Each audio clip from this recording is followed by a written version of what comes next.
So hello guys, welcome back to the channel. So finally आज comparison करने वाले हैं the all new recently launched Honda SP 160 को compare करेंगे SP 125 से। सो अगर बात करूं इन दोनों बाइक्स के लुक्स और डिज़ाइनिंग को लेकर तो अच्छी खासी आपको शार्प डिज़ाइन मिल जाता है, बल्कि सा डिज़ाइन मिल जाता है। डेली कम्यूट के लिए बेस्ट ऑप्शन है। सो अगर आप इन दोनों बाइक्स में से किसी भी एक बाइक को बाई करने के प्लान कर रहे हो तो डेफिनेटली आपको कन्फ्यूजन होने वाली है कि यार SP 160 को कंसिडर करें या फिर SP 125 को। अब अगर मैं बात करूँ SP 160 की, तो SP 160 को होंडा ने इसलिए लॉन्च किया क्योंकि एक्स ब्लेड को डिसकंटिन्यू करना था।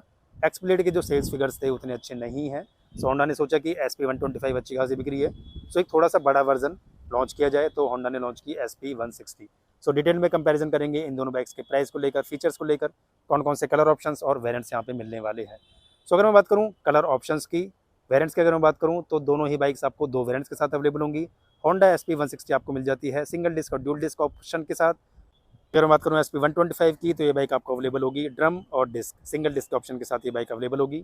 ऑन रोड प्राइसिंग की अगर मैं बात करूँ तो होंडा SP 160 आपको अवेलेबल होने वाली है, जो सिंगल डिस्क वेरिएंट है वो आपको अवेलेबल होगा 1,40,000 ऑन रोड प्राइसिंग के साथ। ड्यूल डिस्क वेरिएंट अवेलेबल होगा 1,44,000 के साथ। वहीं अगर बात करें SP 125 की, तो ये बाइक आपको मिल जाती है ड्रम वेरिएंट की अगर मैं बात करूँ तो 1,01,000 ऑन रोड प्राइसिंग के साथ। और अगर बात करें डिस्क वेरिएंट की, तो 1,05,000 के करीब इस बाइक का जो SP 125 है ऑन रोड प्राइस रहेगा। सो जो ये प्राइस आपको मैं बता रहा हूँ ये ऑन रोड प्राइस रहने वाला है दिल्ली NCR में। ऑलमोस्ट आपको सेम ही प्राइसिंग के साथ जो ये बाइक है वो अवेलेबल होने वाली है। सो SP 160 में आपको मिल जाते हैं दो वेरिएंट्स, 6 कलर ऑप्शंस वहाँ पे आपको मिलेंगे, दो वेरिएंट्स और 4 कलर ऑप्शंस। सो स्टार्ट करते हैं इन दोनों बाइक से एक डिटेल्ड कंपैरिजन इनके फ्रंट के लुक से कि होंडा इन दोनों बाइक्स में क्या क्या चीज़ें ऑफर कर रही है। सो फ्रंट से अगर मैं बात करूं कॉमन चीज़ों की, तो यहाँ पर आपको मिलने वाली है दोनों ही बाइक्स में आपको मिलेगी कॉम्पैक्ट टाइप का वाइजर मिलेगा। दोनों ही बाइक्स में आपको फुल LED सेटअप यहाँ पे अवेलेबल होने वाला है। सो ऑलमोस्ट जो हेडलैम्प सेक्शन है वो आपको सेम ही डिज़ाइनिंग के साथ अवेलेबल होंगे, थोड़े से बिल्कुल माइनर चेंजेस के साथ दोनों ही जो बाइक्स के हेडलैम्प सेक्शन है वो अवेलेबल होने वाले हैं। सो फुल LED सेटअप, काफ़ी ज़्यादा जो प्रीमियम था जो डिज़ाइन है वो आपको दोनों ही बाइक्स के हेडलैम्प सेक्शन में देखने को मिलने वाला है। सो होंडा SP 125 की अगर आप की को ऑन करोगे तो यहाँ पे जो आपके हेडलैम्प सेक्शन है वो ऑन हो जाते हैं, बट यहाँ पे आपको जो कोई भी DRL जो सेटअप है वो देखने को नहीं मिलेगा। वहीं अगर मैं बात करूँ SP 160 की, तो यहाँ पे आपको मिल जाता है फुल LED सेटअप, बट यहाँ पे जैसे ही आप की ऑन करोगे तो जो ये सेक्शन है वो ऑन नहीं होगा। सो थोड़े से चेंजेस आपको यहाँ पे मिलने वाले हैं। हेडलैम्प काउल जो है वो भी आपको ऑलमोस्ट सेम ही डिज़ाइनिंग का अवेलेबल होगा। SP 160 का जो हेडलैम्प काउल है वो थोड़ा सा आपको बल्कि टाइप का देखने को मिलेगा कंपेयर टू SP 125। SP 125 का जो हेडलैम्प काउल है वो थोड़ा सा आपको शार्प मिलने वाला है। SP 160 के हेडलैम्प काउल में आपको कोई भी जो ग्राफिक्स हैं वो देखने को नहीं मिलेंगे। अब ये रहेगा इस बाइक का रेड कलर। सो फ्रंट में आपको हेडलैम्प सेक्शन में रेड और ब्लैक कलर का जो कॉम्बिनेशन है वो देखने को मिलेगा। साइड इंडिकेटर्स दोनों ही बाइक्स में आपको हेलोजन बल्ब के साथ ही अवेलेबल होने वाले हैं। SP 125 में आपको जो हेडलैम्प काउल है उसमें जो ग्राफिक्स हैं वो भी यहाँ पे आपको देखने को मिल जाते हैं। सो साइड इंडिकेटर्स में डिज़ाइन वाइज आपको चेंजेस मिलेंगे। विजिबिलिटी जो है वो आप चेकआउट करो। वैसे दोनों ही बाइक्स में आपको जो विजिबिलिटी है वो भी आपको ऑलमोस्ट सेम ही मिलेगी। दोनों ही बाइक्स आपको टेलीस्कोपिक यूनिट के साथ अवेलेबल होने वाली हैं। फ्रंट से अगर मैं बात करूँ तो फ्रंट का जो फेंडर है वो आपको SP 160 का थोड़ा सा बल्कियर और शार्पर और एक स्पोर्टियर डिज़ाइन के साथ अवेलेबल होगा। वहीं अगर बात करें SP 125 की, तो ऐसा जो डिज़ाइन है वो आपको देखने को मिलने वाला है। फ्रंट में अगर बात करें टायर सेक्शन की, तो SP 125 में आपको मिलेगा 80/100 का टायर सेक्शन, 18 इंचज़ के अलॉय व्हील्स वहाँ पे अवेलेबल होंगे और जो डिज़ाइन है वो आपको कुछ स्प्लिट टाइप का यहाँ पे अवेलेबल होने वाला है। वहीं अगर मैं बात करूँ SP 160 की, तो यहाँ पे भी आपको मिलने वाले हैं 80/100 का टायर सेक्शन, बट यहाँ पे होंडा इस बाइक में 17 इंचज़ के जो अलॉय व्हील्स है वो ऑफर कर रही है। तो दोनों ही वेरिएंट्स आपको सिंगल डिस्क के साथ अवेलेबल होंगे। बाकी डिस्क साइज वाइज आपको चेंजेस मिलने वाले हैं। SP 160 में आपको मिलेगी 276 mm की petal disc.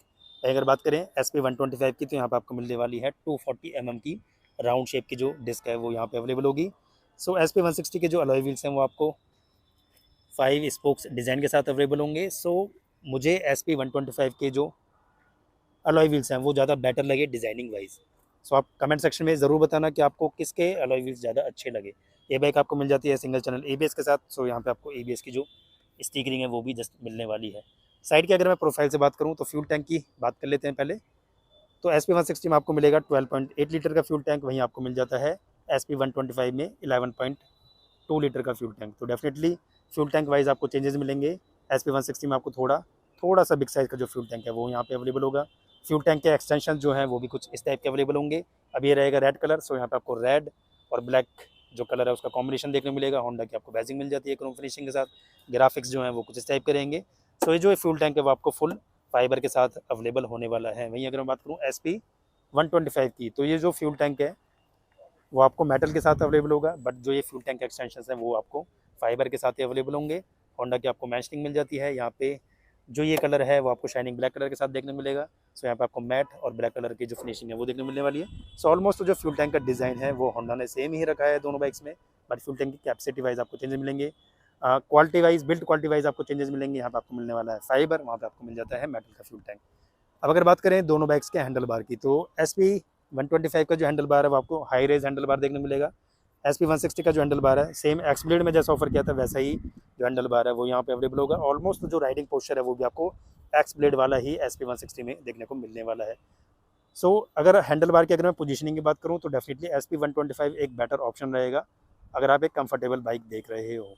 No doubt SP 160 भी कंफर्टेबल रहेगी, बट यहाँ पे आपको थोड़ा सा लीन राइडिंग पोस्चर है वो देखने को मिलने वाला है। दोनों ही बाइक्स आपको सिंगल सीट के साथ देखने को मिलेंगी। सो SP 160 की जो सीट है वो थोड़ी सी आपको स्पोर्टियर ज़्यादा मिलने वाली है। अच्छी लॉन्ग साइज और वेल पैडेड जो सीट है वो दोनों ही बाइक्स में अवेलेबल होने वाली है, बट SP 160 की जैसे मैंने बताया थोड़ी सी आपको स्पोर्टियर लगेगी compare to SP 125। So check out करो आपको सीट का किस बाइक का जो डिज़ाइन है वो ज़्यादा अच्छा लगा। बाकी मिडल पैनल की अगर मैं बात करूँ तो यहाँ पर आपको मिल जाती है SP की मैंशनिंग क्रोम फिनिशिंग के साथ देखने को मिलेगी। बाकी मिडल पैनल जो है वो कुछ इस टाइप का रहेगा। यहाँ पे आपको कुछ डिज़ाइनिंग जो पार्ट है वो चेंजेस मिलने वाले हैं। सो ये थोड़ी आपको स्पोर्टियर लगेगी। वहीं SP 125 में आपको कोई भी जो बैजिंग है वो देखने को नहीं मिलने वाली। चाहे आपको मिल जाते हैं ग्राफिक्स, बट SP 160 में आपको कोई भी जो ग्राफिक्स हैं वो आपको मिडल पैनल में देखने को नहीं मिलने वाले। सीट हाइट की अगर मैं बात करूँ तो SP 125 में आपको मिल जाती है 790 mm की सीट हाइट। यहाँ पे आपको मिल जाती है 796 mm की सीट हाइट, तो 6 mm SP 160 थोड़ी सी आपको हाई मिलने वाली है। अब अगर मैं बात करूँ इंजन स्पेक्स और परफॉर्मेंस की, यहाँ पे आपको मिल जाता है SP 160 में 162.2 cc का सिंगल सिलेंडर इंजन कपल्ड रहेगा 5 स्पीड गियर बॉक्स से। परफॉर्मेंस की अगर बात करूँ तो ये इंजन जनरेट करेगा अराउंड आपकी 13.45 PS की पावर और 14.54 Nm का जो मैक्सिमम टॉर्क है वो ये इंजन जनरेट करने वाला है। कपल्ड रहेगा 5 स्पीड गियर बॉक्स से। दोनों ही बाइक्स आपको 5 स्पीड गियर बॉक्स के साथ अवेलेबल होंगी। वहीं अगर मैं बात करूँ SP 125 की, तो यहाँ पे आपको मिल जाता है 125.52 cc का सिंगल सिलेंडर इंजन। परफॉर्मेंस की अगर मैं बात करूँ तो ये इंजन जनरेट करेगा अराउंड आपकी 10.9 bhp की पावर और 10.7 Nm का जो मैक्सिमम टॉर्क है वो यहाँ पे अवेलेबल होने वाला है। सो दोनों ही बाइक्स आपको वैट मल्टीप्लेट क्लच के साथ अवेलेबल होने वाली हैं। ग्राउंड क्लियरेंस की अगर मैं बात करूँ तो SP 160 में आपको मिल जाती है 177 mm की ग्राउंड क्लियरेंस। सो यहाँ पे आपको जो बैली पैन का डिज़ाइन है वो कुछ इस टाइप का देखने को मिलेगा। SP 125 में आपको मिल जाती है 160 mm की ग्राउंड क्लियरेंस। तो definitely SP 160 ground clearance wise एक बेटर ऑप्शन डेफिनेटली आपको मिलेगा। एग्जॉस्ट नोट की अगर मैं बात करूँ तो SP 125 का जो एग्जॉस्ट नोट है उसका डिज़ाइन कुछ इस टाइप का रहेगा। ये आपको मिल जाता है ब्लैक कलर के साथ। यहाँ पे आपको जो एग्जॉस्ट का कवर है वो आपको स्टील के साथ अवेलेबल होने वाला है। सो ऐसा डिज़ाइन यहाँ पे आपको देखने को मिलेगा। वहीं अगर बात करें SP 160 की, तो इसके अगर आप एग्जॉस्ट नोट को देखोगे तो डेफिनेटली आपको यूनिकॉर्न के एग्जॉस्ट नोट की डेफिनेटली याद आने वाली है। सो यहाँ पे आपको मिल जाता है काफ़ी बल्कि सा अपस्टेप टाइप का जो एग्जॉस्ट नोट है वो यहाँ पे अवेलेबल होगा। एग्जॉस्ट कवर जो है वो भी आपको यहाँ पे स्टील के साथ अवेलेबल होने वाला है। रियर पैनल की अगर बात की जाए तो SP 160 का जो रियर पैनल है वो भी आपको बल्कि टाइप का, शार्पर टाइप का देखने को मिलेगा। ये स्टार्ट होता है यहाँ से और पूरा मिडल पैनल वाला पोर्शन जो है वो भी कवर कर लेता है। ग्राफिक्स इस टाइप के मिलेंगे। 160 आपको स्टिकरिंग मिल जाती है। वहीं SP 125 में आपको जो पैनल है, रियर पैनल है, वो भी आपको बल्कि टाइप का मिलेगा, बट थोड़ा सा आपको कर्वियर टाइप का देखने को मिलेगा कंपेयर टू SP 160। सो यहाँ पे आपको मिल जाता है एक कंप्लीट ग्रैब होल्डर। उस साइड में भी आपको एक कंप्लीट ग्रैब होल्डर अवेलेबल होगा। रियर साइड में अगर बात करें टायर सेक्शन की, तो यहाँ पे आपको मिलेगा 100/80 का टायर सेक्शन। 130 mm का आपको ड्रम ब्रेक्स देखने को मिलेंगे। वहीं अगर बात करें SP 160 की, तो यहाँ पे आपको मिल जाता है 130 mm का काफ़ी वाइडर टायर यहाँ पे आपको अवेलेबल होगा। इस साइड में भी आपको मिलने वाले हैं 130 mm के ड्रम ब्रेक्स। सो रियर की अगर मैं लाइट की बात करूँ तो रियर की लाइट में आपको काफ़ी ज़्यादा चेंजेस मिलने वाले हैं। सो SP 125 में आपको मिल जाती है हेलोजन यूनिट। कुछ डिज़ाइन इस टाइप का रहेगा। साइड इंडिकेटर्स हेलोजन बल्ब के साथ ही अवेलेबल होंगे। वहीं अगर मैं बात करूँ SP 160 की, तो यहाँ पर आपको मिल जाती है LED लाइट, एच शेप की सिग्नेचर LED जो टेल लैम्प सेक्शन है वो आपको देखने मिलेंगे। सो विजिबिलिटी जो दोनों लाइट्स की है वो कुछ इस टाइप की रहेगी। सो डेफिनेटली SP 160 में आपको मिल जाता है LED टेल लैम्प सेक्शन। सो थोड़ा सा प्रीमियम मिलेगा कंपेयर टू SP 125। रियर का जो फेंडर है वो भी आपको बल्कि टाइप का मिलेगा। वहीं SP 125 का जो रियर का फेंडर है वो कुछ इस डिज़ाइनिंग के साथ अवेलेबल होने वाला है। सो अगर बात करें मीटर कंसोल की, तो दोनों ही बाइक्स आपको LCD मीटर कंसोल के साथ अवेलेबल होने वाली हैं। सो पहले बात कर लेते हैं SP 125 की कि यहाँ पे होंडा क्या क्या चीज़ें ऑफर कर रही है। सो मीटर कंसोल जो है वो कुछ इस टाइप का देखने को मिलेगा। सो इनिशियल इंटरफेस कुछ ऐसा रहेगा। यहाँ पर आपको सेलेक्ट और सेट का बटन मिल जाता है। सो अब आपको फ्यूल की इंडिकेशन, ओडोमीटर्स की डिटेल्स, गियर पोजीशन इंडिकेटर, ये सारी चीज़ें आपको देखने को मिलेंगी। बाकी ये bike real time mileage, average fuel efficiency और डिस्टेंस टू एम्प्टी का जो फीचर है वो भी आपको यहाँ पे अवेलेबल होने वाला है। की का डिज़ाइन कुछ ऐसा रहेगा। सो वहीं अगर मैं बात करूँ SP160 की, तो SP160 का डेफिनेटली आपको थोड़ा सा प्रीमियम जो LCD मीटर कंसोल है वो आपको देखने को मिलने वाला है।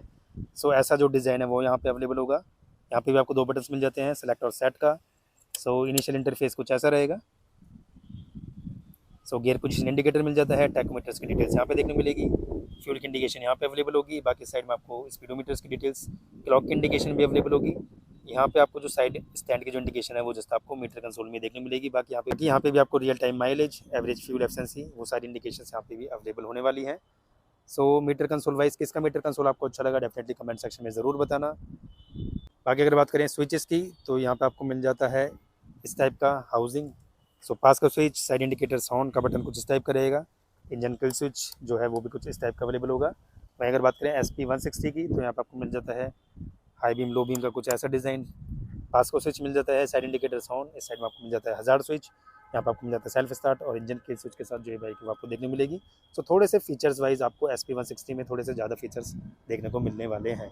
सो बाइक्स E20 और OBD2 पे डेफिनेटली बेस्ड रहने वाली हैं। SP125 में रियर में जो सस्पेंशन है वो आपको मिलेंगे डबल साइडेड कॉइल स्प्रिंग यहाँ पे आपको देखने मिलेगी। वहीं SP160 में आपको मिलने वाला है रियर साइड में मोनोशॉक सस्पेंशन। सो थोड़ा सा आपको फीचर्स वाइज थोड़े से SP160 में ज़्यादा फीचर्स अवेलेबल होने वाले हैं।